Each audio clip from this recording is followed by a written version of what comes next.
បង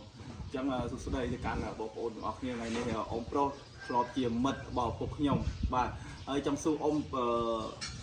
បើយើងនិយាយអាការខ្លីៗការប្រពន្ធអ៊ំឈឺជំងឺគ្រោះងងនោមកាលហ្នឹងប្រពន្ធអ៊ំចំណាយ60ឆ្នាំអស់ប្រហែលអស់មកចោលមកកញ្ចក់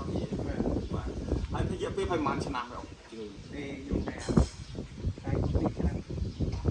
60ឆ្នាំចុង20ឆ្នាំហេនិយាយថាកម្មគ្រោះអូយើងនិយាយថារយៈពេលជារយៈពេលប្រហែលឆ្នាំហើយទៀតតែ3 4ឆ្នាំហើយអូ4ឆ្នាំហើយអញ្ចឹង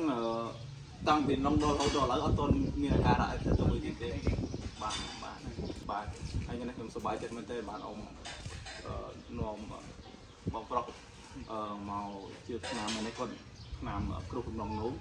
ចឹងខ្ញុំសប្បាយចិត្តតែបានជួបអ៊ំនៅស្រុកស្គាល់ពួកខ្ញុំចូលបងអានេះយកឆ្នាំប្រហែល2ចុះហើយគ្រូសាបងកើតជំងឺទៅបានដែរចឹងទៅវិញពិសាខាងណាបងព្រោះតែតាមខ្ញុំអត់អាចលក់បានទេបងបាទចាំយើងពិសាហើយថ្ងៃទៅថ្ងៃបងអាចតាមទៅបងមានឱកាសមកហ្នឹងតាមទៅខ្ញុំមានឱកាសទៅឆ្លៃបង